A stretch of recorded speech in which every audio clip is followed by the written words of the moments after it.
안녕하세요. 놀라운 논란의 미스터 논란입니다. 최근 토트넘의 그 팬페이지 레딧에서 이런 이야기가 나왔습니다. 손흥민 선수가 정말 공간이 있으면은 정말 치명적이다라는 이야기가 나오면서 이에 대한 팬들의 반응이 있었는데 이 영상을 볼 수가 없습니다. 이 동영상을 해당 국가에서 볼 수 있도록 설정하지 않았다라는 이유 때문인데, 이게 알고 보니까 이 해외 IP로 접속을 해야, 그리고 그 나라의 그 IP로 접속을 해야 볼 수 있는 거였거든요. 그래서 오늘 여러분들께 소개드릴 것이 있습니다. 바로 노드VPN. 이 축구 팬이라면은 절대 놓치면 안 될 기회입니다. 바로 구독자 전용 링크를 통해 구매 시 최대 73% 할인에 4개월 추가 혜택까지. 어떤 내용인지 바로 들어가 보시죠.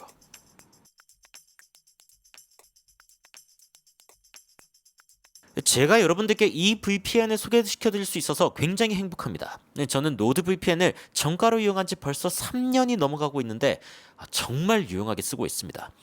실제로 제가 해외 축구 경기를 보면서 이 외신의 소식을 듣고 싶을 때 가장 골치 아픈 상황 중 하나가 바로 이 지역 제한이었습니다. 이 영국 현지에서 이야기하는 이 BBC 스포츠, 스카이 스포츠에서 이야기하는 내용을 직접 듣고 싶어도 한국에서는 도저히 들을 수가 없는 것이죠. 그런데 이 노드VPN을 사용하면 이런 걱정은 끝납니다.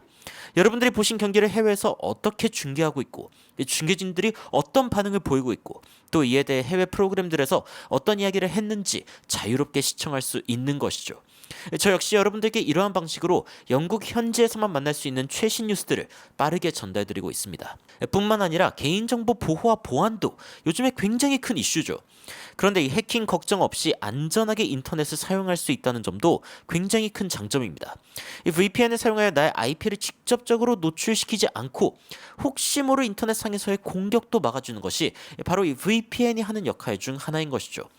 이런 VPN이 우회하는 방식 때문에 속도가 느리지 않을까, 이렇게 걱정하시는 분들도 있는데, 이 노드VPN의 속도는 VPN을 연결하지 않았을 때와 거의 차이가 없어서 오히려 켜뒀다는 사실을 잊을 때도 꽤 많았습니다. 실제로 이 구글, 네이버에서 가장 빠른 VPN이라는 키워드 승인을 받은 게 바로 이 노드VPN이죠. 노드VPN을 통해 접할 수 있는 생생한 해외 뉴스 소식 바로 이어서 전달드리도록 하겠습니다. 노드VPN의 도움을 받아서 한번 들어가 봤는데 So deadly with space. 공간이 있으면 손흥민 선수 정말 치명적이다 라고 하면서 손흥민 선수가 3대1로 만들었던 순간에 대한 조명이었습니다. 이 손흥민 선수가 이제 로메로에게 패스를 받아가지고 안으로 뛰어들어가고 있는 메디슨을 발견하고 이제 패스를 내어주는 요 장면이죠. 많은 분들이 이제 기억하실 텐데, 이 패스를 이제 메디슨이 전달받아가지고 아주 침착하게 칩샷을 넣었습니다. 이 골키퍼 바로 앞까지 가다가 이제 아주 침착하게 톡 차넣는 모습을 보여줬고, 굉장히 좋은 슈팅이었죠. 하지만 여기에서 굉장히 주목받았던 것은 이 공간에 있을 때 손흥민 선수가 공을 잡았을 때 얼마나 위력적인가, 이 부분에 대해 이제 코멘테이터들도 진짜 손흥민 선수의 패스는 군더더기가 없고 깔끔하다, 특히 메디슨이 골을 넣을 수 있는 충분한 공간과 시간을 확보해주는 굉장히 좋은 패스였다, 그리고 그 전에 이제 로메로의 패스도 빼놓을 수 없죠.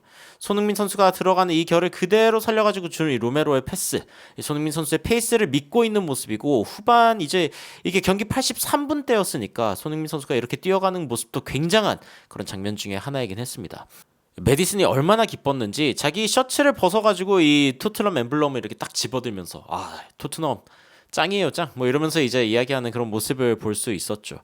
여하튼 굉장히 좋은 슈팅이었고, 그 앞에 손흥민 선수의 이 스페이스, 이 공간이 있을 때 얼마나 위협적인가에 대한 이야기가 많이 나왔습니다. 토트넘 팬들도 손흥민 선수가 확실히 플레이메이커의 그런 모습을 보여주고 있다는 평가와 함께, 다만 손흥민 선수가 너무 많은 기회를 제공한 거에 비해 골이 좀 덜 나오는 거 아니냐, 이런 이야기들이 있었습니다. 댓글 살펴보면은 토트넘이 이제 예전에 케인과 손흥민 둘 다 이제 공간이 있었을 때 얼마나 멋진 모습을 보여줬는지에 대해서 많은 이 팬들이 까먹은 것 같다. 메디슨도 그리고 공간이 있을 때 좋은 모습을 보여주고 있는데 우리가 이런 강점들을 좀 잘 살릴 수 있었으면 좋겠다, 이런 이야기들이 나오기도 하고요.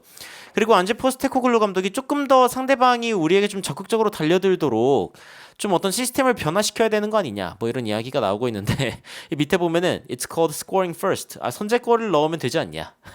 사실 토트넘은 초반에 기세를 잡았을 때 골을 넣으면 그럼 상대방도 이제 지기 싫기 때문에, 아니면 적어도 비기려고 하기 때문에 토트넘 진영으로 올라오는 일이 잦아지고, 그러면은 토트넘은 더욱더 공격적인 기회에서 이제 더 좋은 기회가 많아지고 양질의 기회가 많아지고 이런 선순환이 일어날 수 있는데, 선제골을 빨리 넣는 것 자체가 일단은 좀 문제가 있다라고 볼 수가 있겠죠.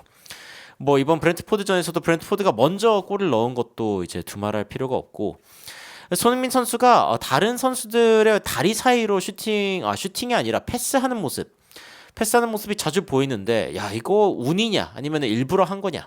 근데 여러분들 뭐 이미 알고 계시겠지만 축구 선수들은 이미 뭐 이런 것들을 할 때에는 어느 정도 계산된 부분들이 있습니다. 물론 뭐 소위 아다리가 잘 맞아서 공이 그냥 이렇게 사이로 들어갔을 수도 있지만, 하지만 손흥민 선수 정도 되는 클래스면은 사실은 상대방이 어떻게 발을 뻗을지, 그리고 어떤 타이밍에 어떻게 들어올지 이런 부분들에 대한 예측도 있고, 그리고 손흥민 선수의 그런 패스가 굉장히 침착했다라고 볼 수 있을 것 같습니다. 뭐 한두 번도 아니고 좀 자주 보여주고 있는 장면이기 때문에 그렇고, 그리고 이 사람은 노드 VPN을 안 쓰네요. 어떤 나라에 있어야 내가 이걸 볼 수 있는 거냐. 다른 나라로 갈 필요 없이 노드 VPN을 쓰면 됩니다.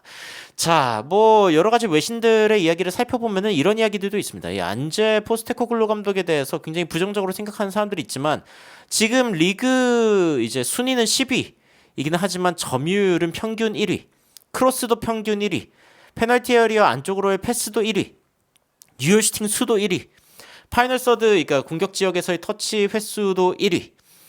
그러니까 토트넘은 제가 뭐 예전에도 이야기한 적이 있지만 골만 못 넣고 있는 게 문제가 되고 있지, 사실은 이런 부분들 지표들을 봤을 땐 잘하고 있고, 이러한 지표들이 상대방을 상대로 조금 더 일찍 득점하는, 선제골을 좀 더 일찍 넣는 그런 패턴으로 완성된다면은, 그럼 토트넘은 진짜 강팀으로 거듭날 확률이 있다, 가능성이 보인다라고 이야기할 수 있는 지표들입니다. 게다가 이제 손흥민 선수에 대해서 뭐 이제 이런 이야기도 있었죠. 7개의 키패스를 만들어냈고, 프리미어리그의 한 시즌이 아니죠. 하나의 경기에서 7개의 키패스 이상을 기록한 선수는 아무도 없습니다. 손흥민 선수가 단일 경기 최다 키패스를 기록한, 이번 시즌 최고의 플레이메이커의 모습을 보여주고 있는 선수다라는 이야기가 나오고 있고, 댓글에 보면은 손흥민 이제 끝났네, 뭐 한물 갔네, 이 와시드라는 게 이제 한물 갔다는 뜻인데, 그런 식으로 이야기하던 사람들 다 어디 갔냐. 손흥민 선수 완전 지금 다른 역할을 해주고 있다, 뭐 이런 이야기가 나오고 있고, MOTM, Man of the Match Candidate 후보였다라는 이야기가 나오고 있는데, 약간 좀 피곤해 보였다. 사실 이제 피곤한 것도 피곤한 건데, 순간적으로 발을 뻗다가 약간 좀 이제 다리 근육에 무리가 왔나 싶은 그런 장면이 있었는데, 손흥민 선수가 그래도 페이스 조절하면서 경기를 끝까지 뛰어준 게 그것도 참 대단하다, 좀 눈물겹다는 생각이 들기도 했습니다. 그리고 이제 안제 포스테코글루 감독이 센트럴, 약간 조금 더 중앙지향적으로 손흥민 선수를 쓴 게 전술적으로 유효했던 것 같다, 다시 되돌이키지 않았으면 좋겠다. 그러니까 손흥민 선수가 윙어로서 이 바깥쪽에서 뛸 때는 뭔가 그렇게까지 파괴력이 없었는데, 오히려 안쪽으로 좀 들어오는 그런 모습을 보여주니까 조금 더 강력했던 것 같다라는 이야기가 있고, 나이스 원 써니, 나이스 원 써니. 그리고 제이미 오하라가 손흥민 이제 끝났다고 얘기했었는데 무시해도 됩니다, 이런 것들. 그리고 뭐 그런 이야기들 있죠. 손흥민 선수가 2개의 키패스를 좀 덜 하더라도 2개의 빅찬스를 더 스스로 받았어야 되는 거 아니냐.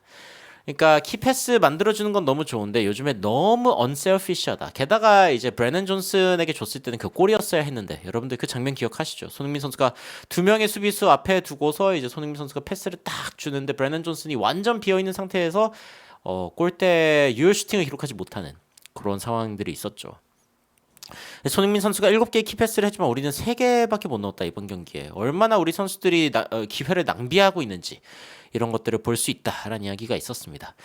물론 뭐 손흥민 선수 혼자서 잘한다고 될 일이 아니기는 합니다. 뭐 그 제임스 메디슨도 이번 경기에서는 7개의 드리블을 성공을 시키면서 프리미어리그 이번 시즌 한 경기에서 가장 많은 드리블을 성공시키는 모습을 보여주기도 했다라는 이야기가 나오기도 했는데, 이제 손흥민 선수의 이 관심은 다음 경기에 있는 유로파입니다.